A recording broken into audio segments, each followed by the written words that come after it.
আজকে কিন্তু অনেক রকম খাবার সাজিয়ে নিয়ে বসে পড়েছি, কিন্তু খাবো কি না বলতে পারছি না। কারণ প্রথম ভাগেই যে খাবারটা আমি নিয়েছি সেটা মানে আমার ফেভারিটের মধ্যে একদম ফার্স্ট মানে পছন্দের জিনিস হচ্ছে এটা। সেটা হচ্ছে কি বুঝতে পারছো? বলো তো এটা কি? ওলের ডাঁটা। আমার জিভ দিয়ে জল পড়ে গেলে এত কথা বলার সময় নেই, আমি খেয়ে নিই। এর মধ্যে কিন্তু দিয়েছি কাঁঠালের বীজ। খুব ভালো লাগে কাঁঠালের বীজগুলোকে না হাতুড়ি দিয়ে বাড়ি মেরে মেরে ভেঙে নিই, নিয়ে দিই। দেখো তেল নিয়েছি, কি সুন্দর তেল চপচপ করছে।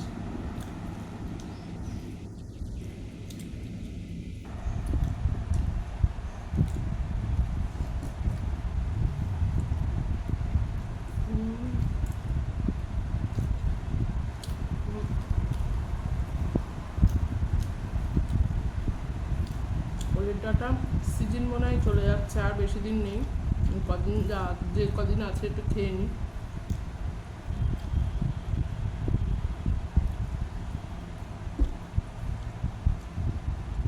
তোমাদের সকলের রিকোয়েস্টে ভিডিও পুরোপুরি দিতে হচ্ছে, কিচ্ছু করার নেই, দেবো। কারণ তোমরা আমার বন্ধু বান্ধবীরা সবাই কমেন্ট করছে ইউটিউবে, তোমার ভিডিও দেখতে ভালো লাগছে না, তুমি অল্প অল্প ভিডিও দাও, পুরো ভিডিও আগে যেমন দিচ্ছ না। সেজন্য ইউটিউব বন্ধুরা তোমাদের বলছি পুরো ভিডিওটা দেবো, তোমরা দেখো, কেমন লাগলো জানিও।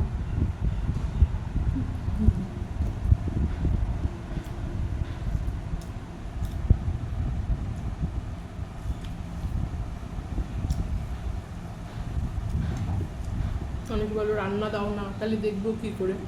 এইসব রান্নাগুলো ভিডিওতে দেওয়া আছে, ওলের ডাঁটা একই রান্না কবার দেবো আর।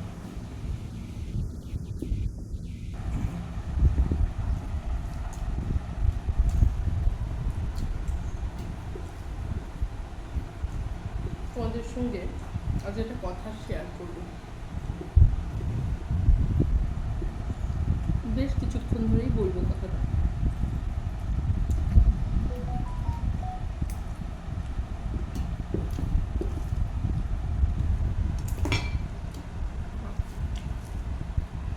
দাঁড়াও, ওলের ডাঁটাটা খেয়ে নিই কিছুটা, তারপরে বলছি।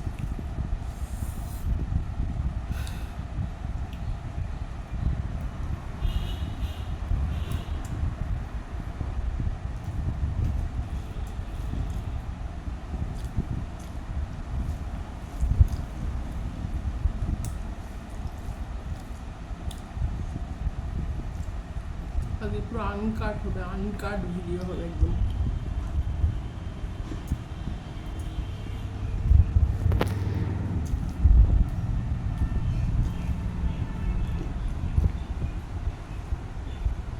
তুলে নিয়ে যাও। সামনে ডাল, ডিমের ঝোল, এসব আর আমার কপালে নেই আজকে।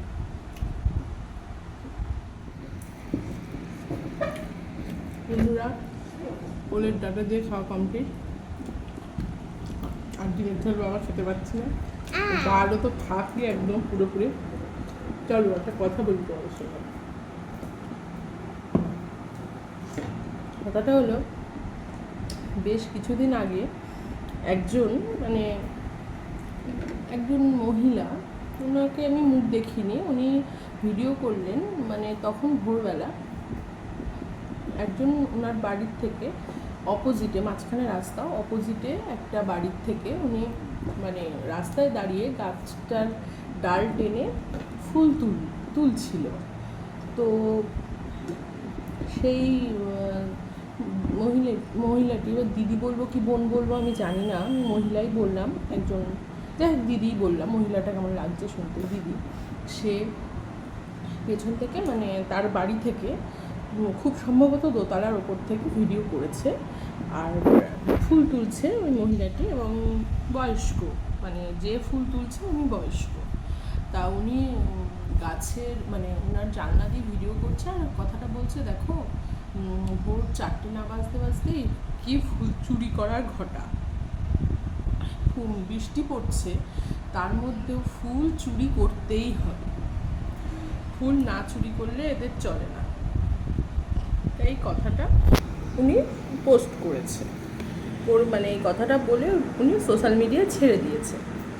এবার হঠাৎ করে আমার এই রিলস দেখার মাধ্যমে ওই ভিডিওটা এসছে। তা আমার না জানি না, মানবিক খাতিরে চুরি কথাটা না খুব কানে বেজেছিল সেই মুহূর্তে। কারণ সে তো ফুল তুলছে, এই কথাটা না বললেই কি নয় যে চুরি করছে। তো সেই কথাটা বলাতে আমি ওনাকে কমেন্ট করলাম যে আচ্ছা, আপনি যে বলছেন যে ফুলটা চুরি করছে, তা উনি কি ফুলটা নিজের জন্য নিচ্ছেন, মানে নিজে রেঁধে টেঁধে খাবেন এরকম কিছুর জন্য, না নিজে পড়ে বসে থাকবেন এরকম কিছুর জন্য? নিশ্চয়ই তাই জন্য নয়। ফুলটা উনি নিচ্ছেন নিশ্চয়ই পুজো দেবেন তাই। সে কেউই আমার পরিচিত না, যে ভিডিও করছে সেও কিন্তু আমার পরিচিত না, এবং যে ফুলটা নিচ্ছে সেও আমার পরিচিত না।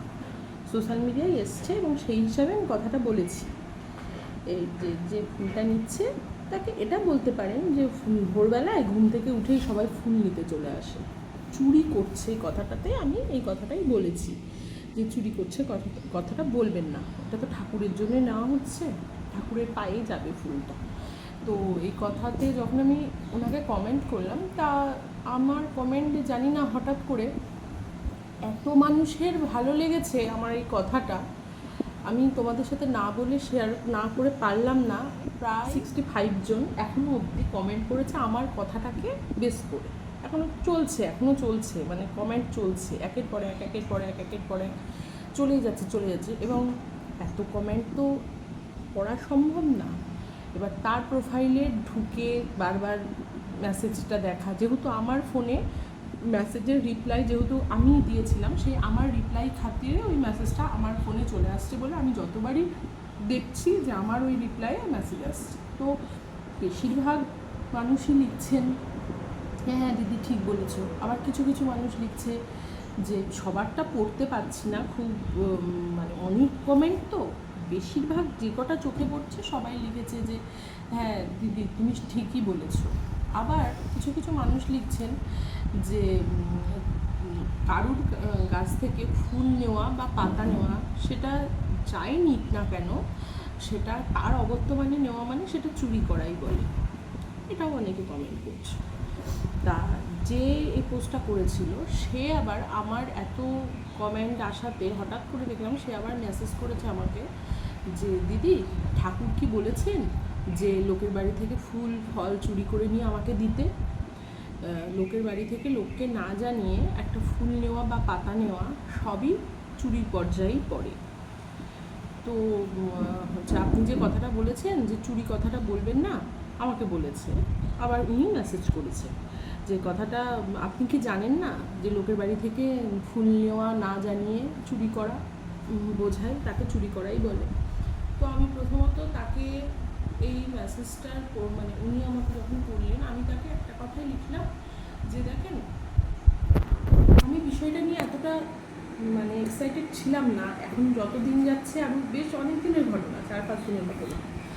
আমি ওনাকে আবার লিখলাম দেখেন ভগবান আপনাকে কতটা কি বলেছে আমি ঠিক জানি না, কিন্তু আমার মনে হলো ভগবানের উদ্দেশ্যে তো ফুলটা তুলছেন, তো চুরি কথাটা বলবেন না, বাকিটা আপনার ব্যক্তিগত ব্যাপার, আপনি নিজের মানসিকতায় যাকে যা ইচ্ছা বলতে পারেন। এখন সব চলে পৃথিবীতে, চুরির অপবাদে ফুল তোলার ঘটনাও হয়েছে, এমন ঘটনাও এই শান্তিপুরের রিসেন্টলি ঘটনা, সবাই জানো, যারা যারা কমেন্ট করছো তারা প্রত্যেকেই জানো। শান্তিপুরে একটা বয়স্ক ভদ্রমহিলা, উনি সকালবেলা ফুল তুলছিলেন এবং বাড়ির লোকজন তাকে চোর চোর বলাতে সে বাথরুমে গিয়ে লুকিয়েছিল, এবং সেটাই তার অপরাধ যে সে লুকিয়েছিল, এবং প্রত্যেকটা মানুষ বুঝে গেছিল যে ও চুরি করেছে, সেই জন্যই লুকিয়েছে। অবচেতন মনে তো আমরা অনেক কাজই করে ফেলি যেটা আমাদের করা উচিত নয়, পরে ভাবি যে বাবা এই কাজটা করলাম, হয়তো লোকটা ভাবলো ওই কাজটা করেছে বলে ওই পরিপ্রেক্ষিতে এই কাজটা হলো, তো হয়তো উনি সাময়িকের জন্য একটু সরতে গেছে। আমি দেখো এখানে বসে আমি কাউকে মানে বলতে চাইছি না যে সে মানুষের ভালো মন্দ বিচার বিশ্লেষণ এসব নিয়ে আমি বলতে চাইছি না, আমি সামান্য একটা মানুষ। আমার মনে হয়েছে ফুল নিয়ে চুরির কথাটা বলা ওনার উচিত হয়নি, সেই হিসাবে আমি কমেন্ট করেছি। আচ্ছা, তার মধ্যে আর একটা হাস্যকৌতুক ব্যাপার যোগ হয়েছে। হঠাৎই একজন লিখেছে দিদি আপনার কমেন্টটা পড়ে আমার এত ভালো লেগেছে, আপনাকে আমার খুব পছন্দ হয়েছে, আপনার মানে আপনাকে আমার শত সহস্র প্রণাম। আমাকে লিখেছে যে আপনার কমেন্টটা পড়ে আমার মনটা ছুঁয়ে গেছে আপনার কমেন্টের জন্য। যাই হোক, আবার তার মধ্যে একজন লিখেছে যে জয় শ্রীরাম। তোমাদের বলছি রাজনৈতিক কোনো ছোঁয়া এখানে লাগানোর কোনো প্রয়োজন নেই। জয় শ্রীরাম বা সবুজ বা লাল যাই হোক না কেন, আমরা তো মানুষ। দম্ভটাকে রাখার জন্য, মনুষ্যত্বটাকে ঝিকিয়ে দিয়ে কারোর কোনো কাজ করা উচিত না। সব থেকে আগে জেনে রাখা উচিত আমার মতে যে মানুষের জীবনে ওই একটা জিনিসেরই দাম থাকে, সেটা হচ্ছে মানুষের মনুষ্যত্ব। জিতবো এই লড়াইয়ে না নেমে একটু হারতেও শেখা অনেক সময় ভালো। একটু হারবো, এটাও মধ্যেও আনন্দ আছে, এটাও খুঁজে নেওয়াটা ভালো। সবসময় জিততে হবে, তর্ক বিতর্ক ঠেলে এগোতে হবে, জিতে যেতে হবে, এটা সবসময় ঠিক নয়। মানুষ হিসাবে মনুষ্যত্বটাকে বজায় রাখার চেষ্টা করুন। চল, বেশি জ্ঞান দিলাম। ভালো লাগলে কমেন্ট করবে, আর ভালো না লাগলে সেটাও কমেন্ট করে জানাবে। চল।